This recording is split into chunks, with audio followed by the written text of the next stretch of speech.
ऋषी पंचमीची कहाणी. आटपाट नगर होतं. तिथं एक ब्राह्मण होता. तो आपल्या शेतीभाती करून सुखाने नांदत होता. एके दिवशी त्याची बायको शिवेनाशी झाली. घरात कोणीच नव्हते. मग तिने विटाळ तसाच घरात कालविला. शिवेनाशी असल्यावर सुद्धा स्वयंपाक केला आणि त्या ब्राह्मणांना खाऊ घातले. तिने खूप मोठा दोष केला आणि त्यामुळे काय झाले ते पुढे पाहू. तिचा नवरा पुढच्या जन्मी बैल झाला.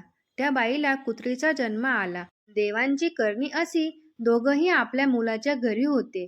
तो मोठा धार्मिक होता.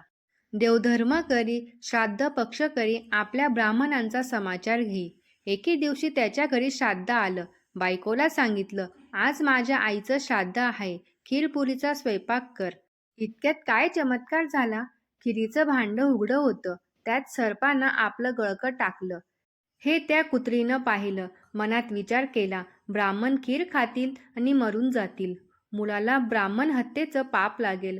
म्हणून उठली, पटकन खिरीच्या पातेल्याला शिवली. ब्राह्मणाच्या बायकोला राग आला. तिनं जळकं कोतीलं घेतलं आणि कुत्रीच्या कमरेत मारलं. तो स्वयंपाक टाकून दिला. पुन्हा स्वयंपाक केला. ब्राह्मणांना जेवू घातलं. कुत्रीला उष्टमाष्ट देखील घातलं नाही. सारा दिवस उपवास पडला. रात्र झाली तेव्हा ती आपल्या नवऱ्याजवळ म्हणजे बैलाजवळ गेली आणि आक्रोश करून रडू लागली. बैलानं तिला कारण विचारलं. तशी म्हणाली, मी उपाशी आहे. आज मला अन्न नाही, पाणी नाही.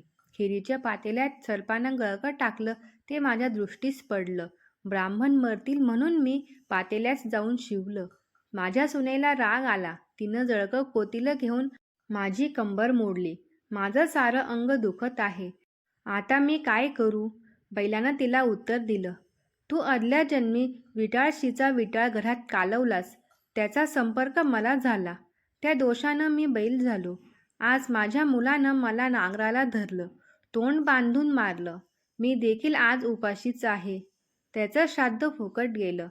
हे भाषण मुलानं ऐकलं. लगेच उठून बाहेर आला. बैलाला चारा घातला, कुत्रीला अन्न घातलं, दोघांना चांगलं पाणी प्यायला दिलं. मनात फार दुःखी झाला. दुसऱ्या दिवशी सकाळी उठला, घोर अरण्यात गेला. तिथं ऋषींचा मेळा पाहिला. त्यांना साष्टांग नमस्कार घातला. ऋषींनी त्याला एक प्रश्न केला, तू असा चिंताक्रांत का आहेस? मुलानं सांगितलं, माझ्या बापाला बैलाचा जन्म आला आणि आईला कुत्रीचा जन्म आला आहे. त्यांना मोक्ष कसा मिळेल ह्या चिंतेत मी पडलो आहे. कृपा करून मला उपाय सांगा. तेव्हा त्याला ऋषींनी सांगितलं, तू ऋषी पंचमीचं व्रत कर. ते व्रत कसं करावं? भाद्रपदाचा महिना येतो.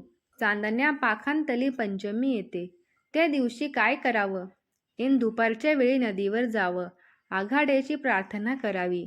त्याच्या कष्टानं दंत धावन करावं. आवळा काठी कुटून घ्यावी. तीळ वाटून घ्यावे.